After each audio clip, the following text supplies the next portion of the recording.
Hi, and welcome to our tutorial on volunteer monitoring. I am Tim Hunter, Stewardship Director for Sharon Land Trust, and today we'll be talking about parcel monitoring.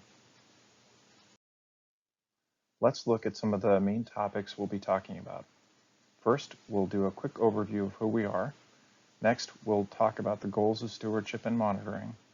Then we'll talk about what helps us with monitoring, namely baselines and conservation easements. Next, we'll talk about how to accomplish parcel monitoring and the field work that's involved. Lastly, we'll go through how to file your monitoring report.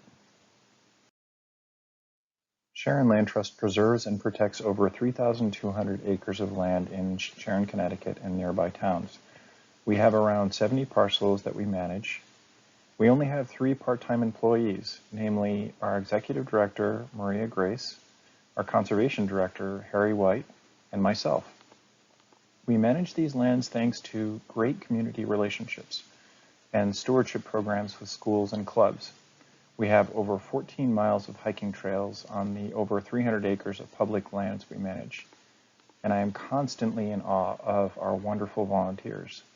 95% of everything we do at the Land Trust is done by the volunteer community. So what is stewardship monitoring? Once we conserve a piece of land, we protect it forever. Forever is pretty amazing. It's not just a one-time thing, but year after year after year. So what do we do each year?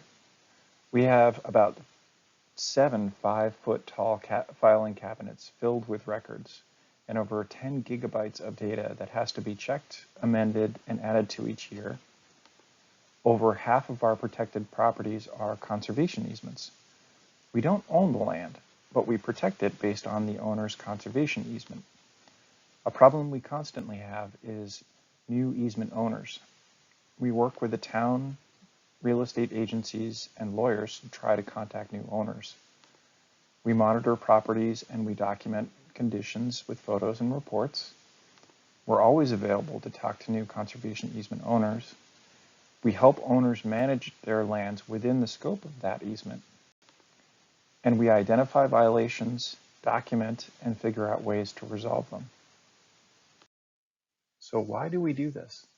The main goal of the Land Trust is the preservation and conservation of Sharon lands for the benefit of nature and the community.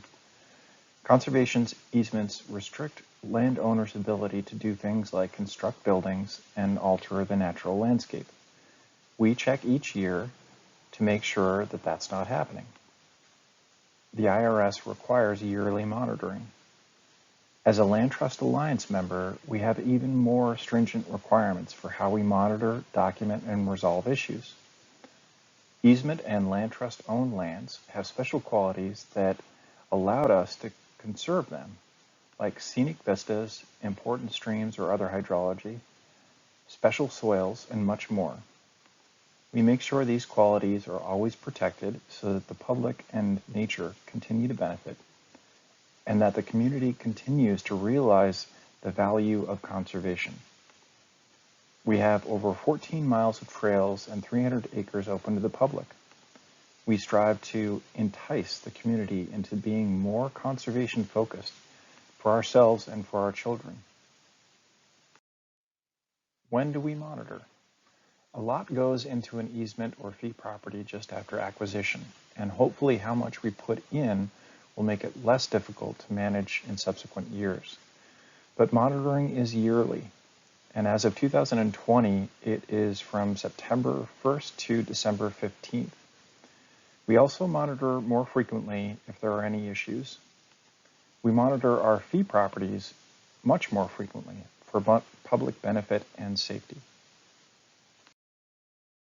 Who? You. You are the front line of defense that makes sure preserved lands stay that way. How? Yearly inspections of each fee, land, and conservation easement. We organize volunteer monitors and property lists. We share parcel data with monitors assigned to them.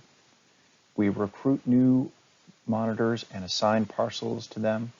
And we manage monitors and provide help when needed. Baselines are primarily used as a source of maps, but they also have photos from when the property was acquired. Looking at this helps monitors know something significant has changed.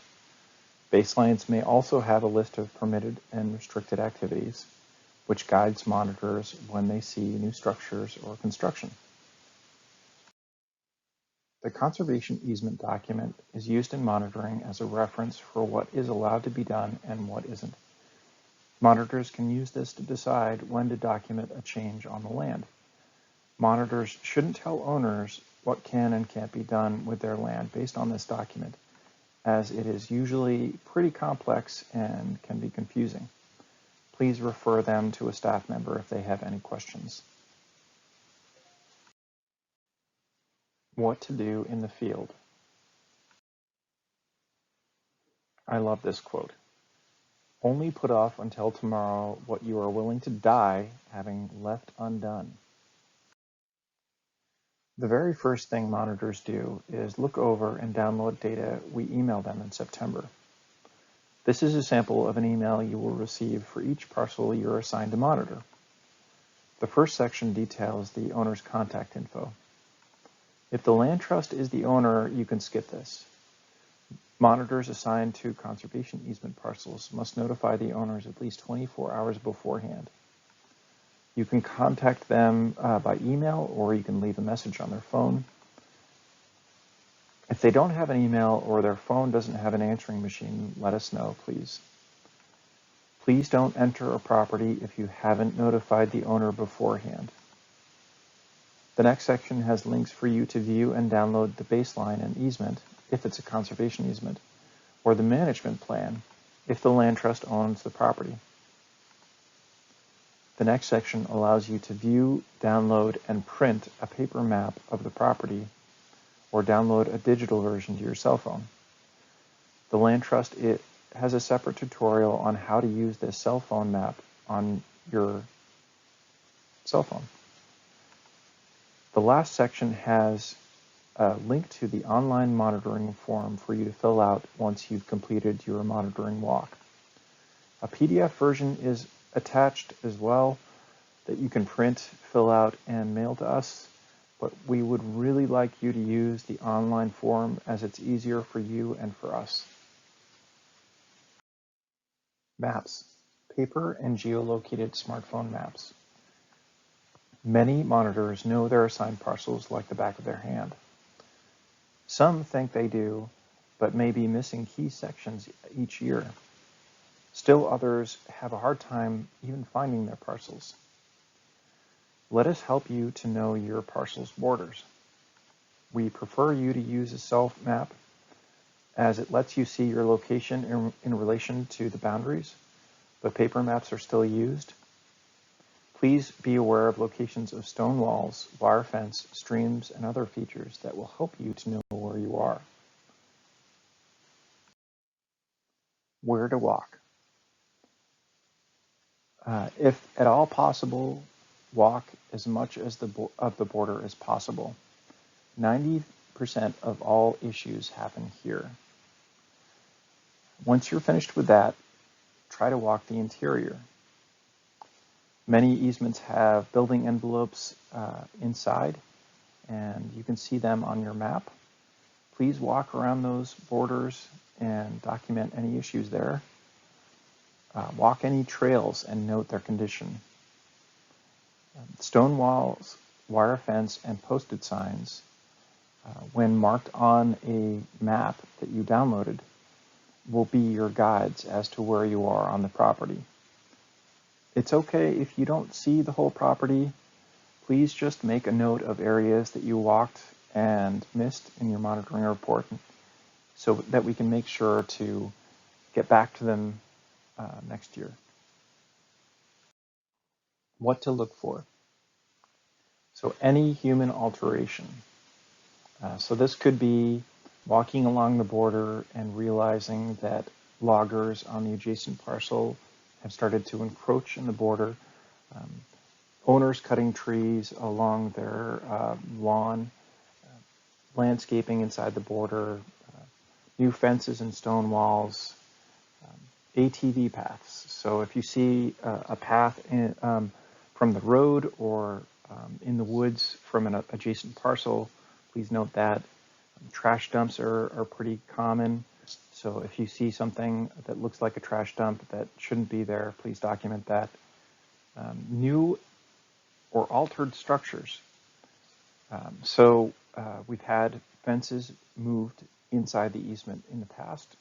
We've had pool houses that have suddenly grown to 3 times their size and inside an easement. Gardens are pretty common to see inside an easement. New roads, new barns, chicken coops. And we'd like you to take a look at what you think of the overall health of the parcel. So if things look good, if you see a great understory and beautiful trees and beautiful fields, please let us know. But if you see invasives, if you see a whole bunch of downed trees, storm damage, please let us know as well. Once you have walked your parcel, the last step is to fill out the online monitoring form. Clicking the link at the bottom of the email will open a web page where you can fill this form out.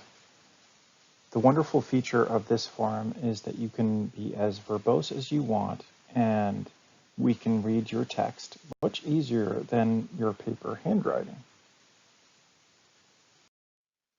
Once you submit your online report, you'll receive an email with the content of your monitoring report attached.